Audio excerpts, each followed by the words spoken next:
बुरे समय और बुरे वक्त का अंत हो चुका है और खुशियां दस्तक दे चुके हैं। हम बात कर रहे हैं धनु राशि वालों की, जो अपने वाणी से, अपने शक्ति से, अपनी ऊर्जा से किसी भी कार्य करने में वो सक्षम होते हैं। कभी पीछा नहीं हटते, ना संघर्ष करने से, ना मेहनत करने से। लेकिन कभी कभी जब समय करवट लेते हैं तो आपके न तो मेहनत का शुभ परिणाम मिलता, ना आपके कर्म का शुभ परिणाम मिलता, ना आपके सोचे हुए कार्य बनते हैं। जहां आप जाते हैं, जहां जो आप सोचते हैं, उसमें आपको असफलता ही हाथ लगती है। लेकिन आप चिंता न करें, क्योंकि हर एक व्यक्ति का जीवन 7 पीढ़ी बाद जरूर बदलते हैं और 7 पीढ़ी बाद का जो आप धनवान जरूर आप ही बनेंगे और अपने जीवन में सारे सुख प्राप्त करेंगे और सारी खुशियां आपको मिलने जा रही हैं। क्योंकि कहते हैं समय कितने भी बुरा क्यों ना हो, हर एक 7 साल बाद उनकी पीढ़ी में कोई ना कोई व्यक्ति धनवान बनते हैं और कोई ना कोई व्यक्ति अपने परिवार को आगे ले जाते हैं।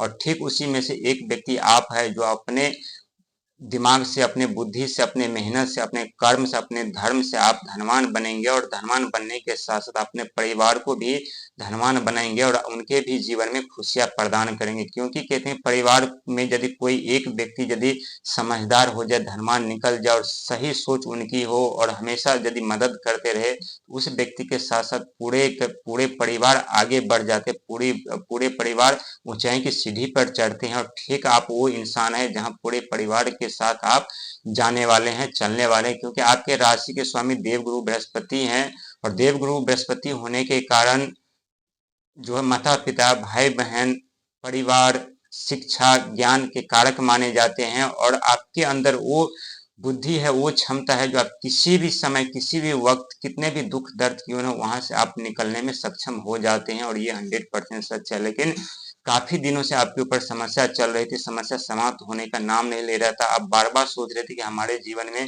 जो समस्या चल रही कब समाप्त होंगे, हमारे ऊपर से लायबिलिटी कब समाप्त होगा, हमारी बीमारी कब ठीक होगी, हमारे पास धन का आगमन कब होगा, हमारे बिजनेस व्यापार कब आरंभ होंगे। लेकिन अब सारे चीज आपके हिसाब और आपके सोच से होने वाले हैं और आप जो चाहेंगे वो आप कर पाएंगे। आपकी हर एक इच्छा एक एक पूर्ति होगी। लेकिन इसके साथ ही आपको मेहनत जरूर करना पड़ेगा और जल्दीबाजी से बचना पड़ेगा।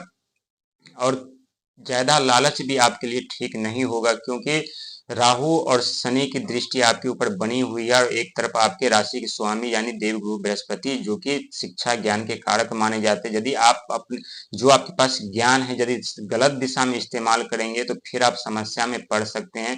जल्दीबाजी दिखाएंगे तो शनिदेव महाराज नाराज हो सकते हैं, क्योंकि जब शनिदेव महाराज धीमी चाल चलते हैं, वही चालाकी दिखाएंगे तो राहु नाराज हो सकते हैं। क्योंकि राहु महाराज जो है वो मायावी ग्रह माने जाते हैं। अचानक से व्यक्ति के जीवन में परिवर्तन लाते, अचानक से व्यक्ति के जीवन में सफलता लाते, अचानक से व्यक्ति के जीवन में दुख दर्द समस्या भी लाकर खड़ी कर देते हैं। लेकिन समय के साथ साथ हर एक व्यक्ति के जीवन में 7 साल बाद जरूर उनकी पीढ़ी में कोई न कोई व्यक्ति अमीर बनते हैं और अमीर बनने के साथ साथ पूरे परिवार को अमीर बनाते हैं और अपने जीवन में खुशियां ही खुशियां पाते हैं। लेकिन जो आपकी नौकरी चली गई थी, जो बिजनेस व्यापार आरंभ नहीं कर पा रहे थे, जो लायबिलिटी के दलदल में फंसे थे, पूरी तरह से समाप्त होने वाले हैं और आप अपने सोच, अपने विचार से, अपनी क्षमता से आगे बढ़ते हुए नजर जाएंगे।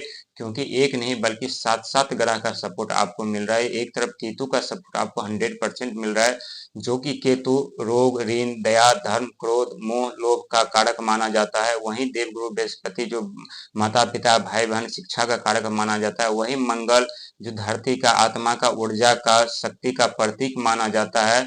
और वही जो शनिदेव महाराज है कर्म के फलदाता है, जो कर्म के हिसाब से फल देता है। वही बुध जो व्यापार, वाणी, बुद्धि, परिवार के कारक माने जाते हैं। यदि परिवार में मतभेद चल रहा था, आपस में नहीं बन रहा था, एक दूसरे से छिन्न भिन्न हो गए थे, सब अपने अपने सोच, अपने अपने दिमाग से चल रहे थे, तो वहां अब एकजुट होते हुए नजर आएंगे। क्योंकि देवगुरु बृहस्पति की दृष्टि आपके ऊपर बनी हुई है। और जो धन का आगमन नहीं हो रहा था, जो आपके पैसे फंसे थे, आप कितना प्रयास कर रहे थे, बार बार उन्हें आप फोन कॉल्स कर रहे थे, लेकिन न तो फोन उठा रहा था, न वो वापस देने का कोशिश कर रहा था। लेकिन अब वो भी फोन कॉल भी उठाएंगे और वो धन भी आपको वापस करेंगे। लेकिन थोड़ा धैर्य रखने की जरूरत है और जल्दीबाजी न करें, इससे आपको नुकसान हो सकता है। क्योंकि जल्दीबाजी के कारण कभी कभी आपका कार्य नहीं बनता है, आप क्रोधित हो जाते, विचलित हो जाते, परेशान हो जाते। लेकिन जब भी किसी कार्य में सफलता न मिल रही हो तो थोड़ी देर रेस्ट कर ले, बैठ जाए, सही से सोच विचार कर ले, इसके बाद आगे बढ़े तो सफलता जरूर आपको मिलेगी। लेकिन आप जो सोच हैं और जो आपके सपने हैं, जो आपके प्रॉपर्टी लेने के सपने हैं, मकान बनाने के सपने हैं, बिजनेस व्यापार के सपने हैं, नौकरी में उन्नति के सपने हैं, प्रमोशन के सपने हैं, वो सारे चीज अब आपको पूर्ति होने वाले हैं, क्योंकि बहुत दुख दर्द आप झेल चुके हैं और आपके अंदर उतनी क्षमता नहीं बची है जो और आप दुख दर्द समस्या झेल चुके, क्योंकि शनिदेव महाराज उनको उतना ही भार देते हैं जो व्यक्ति जितना भार सहन कर सके, चाहे वो धन का हो या दुख का हो, उतना ही भार देते हैं। और ठीक शनिदेव महाराज अब आपके जीवन में खुशियां लौटाने के लिए तैयार हैं। आपके देव गुरु बृहस्पति आपके जीवन में खुशियां लौटाने के लिए तैयार है। बुध महाराज आपके बिजनेस व्यापार लौटाने के लिए तैयार है। राहु महाराज आपको अथाह धन संपदा देने के लिए तैयार है। तो इसमें अब और आपको क्या चाहिए, जब सारे चीज का आगमन हो ही रहा है आपके जीवन में, तो आप कितने दिन तक आप दुख दर्द झेलेंगे? दुख दर्द का नामो निशान मिट जाएंगे। 11 साल का दुख दर्द आप 11 सेकेंड में पलक झपकते आप भूल जाएंगे, और भूल जाएंगे कि हमारे जीवन में कभी एक वक्त ऐसा था जहां हम पैसे पैसे के लिए तरस गए थे, मुमताज हो गए थे। लेकिन कहते हैं जब धन का आगमन होता है तो धन के साथ साथ अहंकार, लोभ, क्रोध, मोह का भी अहंकार होता है। तो लोभ, क्रोध, मोह पे काबू पा करके रखिएगा, क्योंकि व्यक्ति का जीवन बर्बाद कर देते हैं लोभ, मोह, अहंकार, क्रोध। अंदर पूरी तरह से उनके जीवन बर्बाद कर, उनके परिवार का जीवन बर्बाद कर देते हैं। लेकिन जो व्यक्ति लोभ, मोह, क्रोध पे अहंकार काबू पा लेते हैं, उन पे अपना नियंत्रण बना के रखते हैं, उनका कोई कुछ नहीं बिगाड़ सकता। पूरी सृष्टि, पूरी ब्रह्मांड उनका साथ देते हैं। कहते हैं राहु मायावी ग्रह है। मायावी ग्रह होने के साथ साथ ये गुप्त शत्रु भी उत्पन्न करते रहते हैं। गुप्त शत्रु उत्पन्न करने के साथ साथ धन का भी आगमन करते रहते हैं। जैसे आप ऊंचाइयों की सीढ़ी पे जाने लगेंगे, जैसे आपके पास धन का आगमन होगा, वैसे आपके गुप्त शत्रु भी आप पे हावी होने लगेंगे।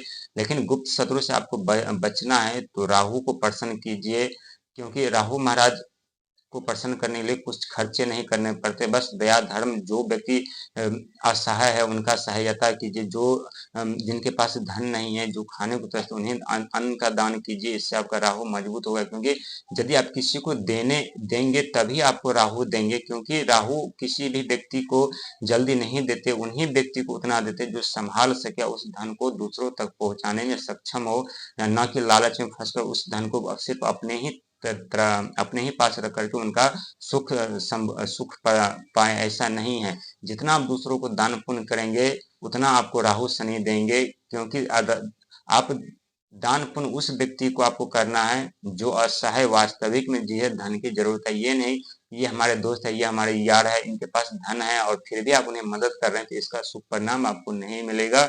लेकिन जब आप असहाय व्यक्ति को आप दान करेंगे, जो सच में दान देने लायक है, जिनके क्षमता नहीं है कार्य करने की, जो कार्य कर करके अपना जीवन यापन नहीं कर सकते, उस व्यक्ति को यदि आप दान पुण्य करते हैं तो इसका शुभ प्रभाव आपके ऊपर पड़ेगा।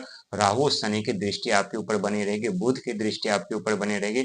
आपके हर एक सोच, हर एक कार्य आपके क्षमता अनुसार होते हुए नजर आएंगे और आप अपने जीवन में हमेशा सुखी जीवन, सुखमय जीवन आप